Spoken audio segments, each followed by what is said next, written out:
मार्च अप्रैल के मंथ में कौन से पौधे नर्सरी से लेने चाहिए और कौन से नहीं लेने चाहिए, आज के वीडियो में आपको मालूम होगा। आज के वीडियो में आप जान पाएंगे कि वो कौन से पौधे हैं जो अभी आप लेकर आएंगे तो सालों भर रख सकते हैं, वो कौन से पौधे हैं जो घर लाने के तुरंत बाद सूखने लगेंगे। सबसे पहली चीज़, जितने भी सर्दियों के फूल हैं जैसे पैंजी है, स्टॉक के फ्लावर्स हैं या फिर डायंथस है, बहुत सारे जितने भी फ्लावर्स हैं नर्सरी में वो बहुत ही बढ़िया चल रहे हैं अभी भी। लेकिन ये फ्लावर्स यदि पहले से नहीं है आपके पास तो अब आप इन्हें लेकर के घर में मत आइए, क्योंकि अब संभालना मुश्किल होगा। इसके पीछे रीज़न ये है कि ये सर्दियों के फूल हैं। जब रातें बहुत लंबी और ठंड होती हैं और दिन बहुत छोटा होता है, उनमें उस इन्वायरमेंट में ये बहुत अच्छे से खिलते हैं। लेकिन अभी हमारे यहाँ धूप तेज हो रही है, बल्कि सभी जगह, और रातें छोटी होने लगेंगी। ऐसे में ये पौधे नहीं संभलेंगे। इनमें से एक पौधा है कोलियस। वैसे तो ये परमानेंट पौधा है, लेकिन यदि आपके पास पहले से है तो ठीक है। न्यू खरीदने के लिए यदि नर्सरी वाले कह रहे हैं कि लेकर जाइए परमानेंट है, तो आप संभाल नहीं पाएंगे, इस पौधे को लेकर आएंगे। ऐसे ही दूसरा जो पौधा है वो है पॉइंसेटिया का। ये पौधा नर्सरी पर बहुत ही बढ़िया दिख रहा है अभी भी, लेकिन यदि आप अब इसे खरीद करके लाते हैं तो अब धूप में संभालना मुश्किल हो जाएगा। यदि पहले से ये पौधा है आपके पास तो इसे आप संभाल कर रख सकते हैं बरसातों तक। बरसात के पानी से बचा कर रखिए और फिर बरसातों के बाद ये न्यू शूट्स निकालने लगता है। अभी इस पौधे में वर्मी कंपोस्ट और नीम खली डालकर पानी डालिए और सेमी शेड एरिया में इसे रख दीजिए। मेरे पास भी ये पौधा पहले से है, कहने का मतलब है न्यू पौधा ना खरीदें। यदि पहले से है तो इस तरीके से इसे और 5-6 महीने तक आप ठीक रख सकते हैं। जैसे आप मेरे पौधे में देख रहे हैं, अभी भी नई पत्तियां निकल करके आ रही हैं, कुछ पत्तियां गिर रही हैं। ये जो पौधा है अभी नर्सरी पर कलरफुल बहुत ही सुंदर देखने को मिल रहा है। गजानिया का पौधा है ये। इसे अब यदि आप घर लेकर के आएंगे तो इसकी पत्तियां रूखी बेजान सी हो रही होंगी। जैसे मेरे पौधे में इतनी केयर करने के बाद भी नीचे से कम पत्तियां निकल रही हैं। हालांकि इसके फूल एक बार खिल जाते हैं तो 10 दिनों तक ऐसे ही नज़र आते हैं, लेकिन अब पत्ते सूखेंगे क्योंकि ये सर्दियों के फूल हैं और इन्हें संभालना मुश्किल हो जाएगा।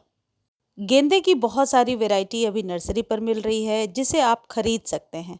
गेंदे के वो पौधे आप घर लेकर आइए जो अभी साइज़ में छोटे हैं। जो बहुत ज़्यादा लंबे पौधे हैं वो यदि आप लेकर आते हो तो उन्हें संभालना मुश्किल हो जाता है। बहुत जल्द मैं आपको एक वीडियो पोस्ट कर दूंगी कि गेंदे के बीजों से नए पौधे कैसे तैयार करने हैं। तो आप इसी गेंदे से, जो अभी आप नर्सरी से यदि लेना चाहते हो लेकर आते हैं, तो इसी से नए पौधे आप तैयार कर लेंगे। अगला जो पौधा है ये है जरबेरा का पौधा। यदि जरबेरा पहले से आपके पास है तो आप इसे सेमी शेड में रखिए और मिट्टी में नमी को बना करके रखिए। लेकिन अभी यदि आप नर्सरी से खरीदना चाहते हैं तो अब आपको रुक जाना चाहिए। आप इसे फिर बरसातों के बाद खरीदिए, तो 6 महीने आप इस पौधे को एंजॉय कर पाएंगे, अच्छे से फ्लावरिंग ले पाएंगे। डायंथस वगैरह का जो पौधा है नर्सरी पर बहुत ही सुंदर दिख रहा है अभी भी। डायंथस यदि पहले से आपके पास है तो वो उसकी हालत कुछ ऐसी हो रही होगी, यानी जैसे ही धूप तेज होगी इसके पत्ते सूखने लगेंगे।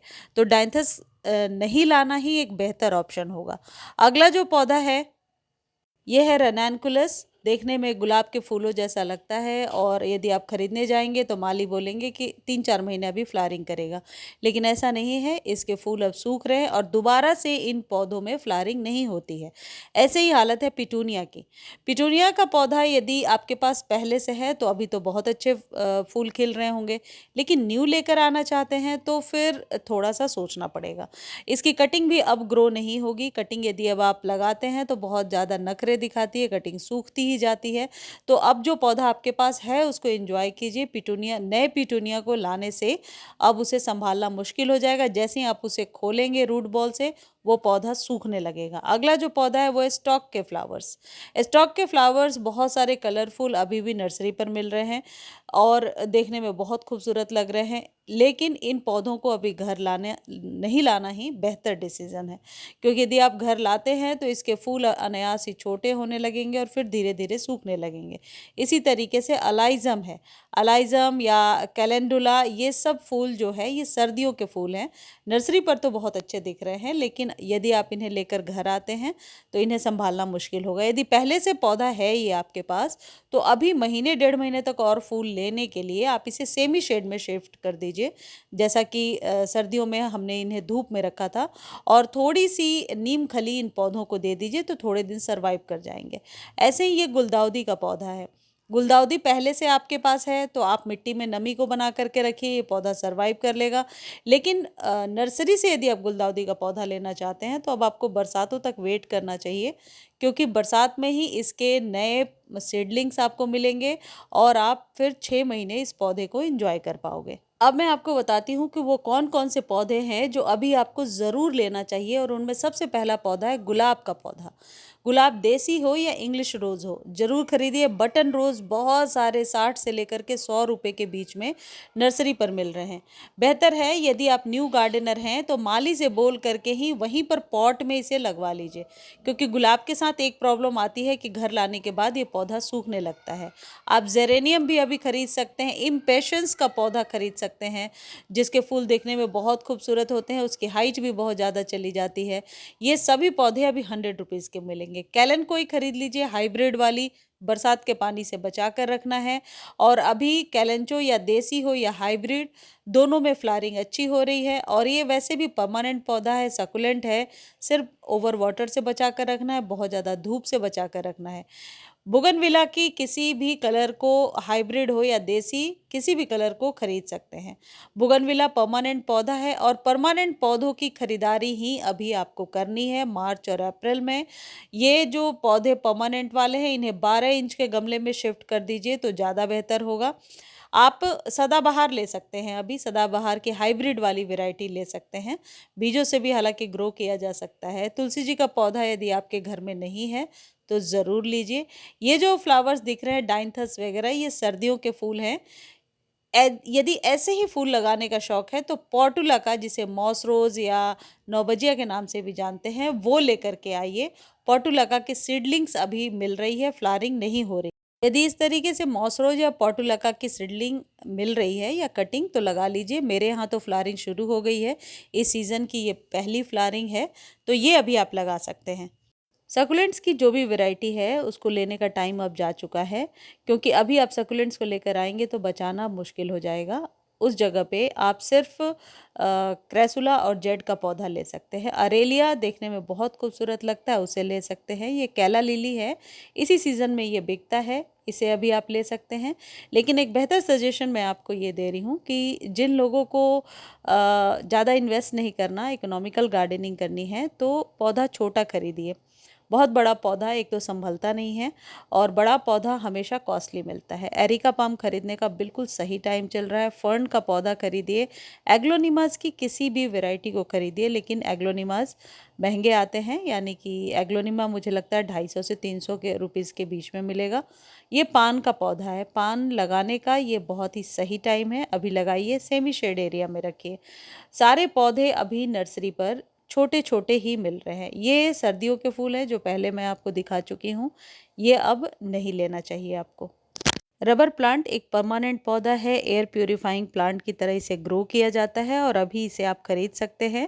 जिजी प्लांट है, ये शफलेरा है, रबर प्लांट है। रबर प्लांट की बहुत सारी वेराइटीज़ भी हैं। देखिए, ये जो पौधे होते हैं रबर प्लांट वगैरह या जिजी प्लांट, ये हमेशा ही कॉस्टली आते हैं, तो एक बार खरीदिए और इस तरीके से सेटअप बनाइए कि बार बार चेंज ना करना पड़े जगह को, और एक जगह स्थिर रखिए।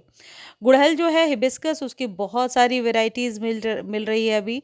यदि आप परमानेंट पौधे की तरह कुछ लेना चाहते हैं तो ले सकते हैं। मधुमालती हाइब्रिड भी मिल रहा है, और आप किसी भी प्रकार के स्पाइडर प्लांट वगैरह को ले सकते हैं। कैलेंचो ले सकते हैं, सेमी शेड में ग्रो होने वाले सारे पौधे आप ले सकते हैं। इग्जोरा ले सकते हैं। ये जितनी भी सीडलिंग्स दिख रही हैं इनमें से भी पौधे चूज़ करके आप ले सकते हैं, थोड़े से सस्ते मिलेंगे। मतलब हर वो पौधा जो आप लगाने के लिए इच्छुक हैं और परमानेंट पौधा है, वो अभी खरीदा जा सकता है। परमानेंट पौधों, क्रोटोन का पौधा अभी आप ले सकते हैं, ऑक्जेलिस का पौधा अभी आप ले सकते हैं, और हर प्रकार के एग्लोनिमा को या सेमी शेड वाले पौधे को अभी आप नर्सरी से आसानी से 60 से 100 रुपए के बीच में खरीद सकते हैं। ऑरेंज फ्लेम वाइन का पौधा लगाने के लिए जो शौकीन है वो ज़रूर खरीदिए। और ये जो पौधा आप देख रहे हैं ये बेगोनिया है। बेगोनिया अभी से लेकर बरसातों तक बहुत अच्छी फ्लावरिंग करेगा। सिर्फ बरसात के पानी में बेगोनिया को बचा कर रखना होता है। इस पौधे को आप ऐसी जगह पे रखिए जहाँ डायरेक्ट धूप नहीं आती हो। डेली पानी की ज़रूरत नहीं है। इसकी जो पत्तियाँ होती हैं वो वैक्स की तरह होती हैं, यानी कि उनमें वैक्स रहता है और छूने पर पानी जैसा हो जाता है। इसलिए भी इसे कभी भी ओवर वाटर और ओवर फर्टिलाइज़र से बचा कर रखना है।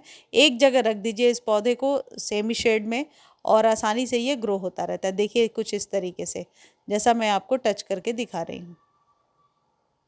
इसको यदि आप ज़ोर से पकड़ेंगे तो इसके अंदर पानी है। तो अभी आप नर्सरी से इस पौधे को 50-50 रुपीज़ में खरीद सकते हैं।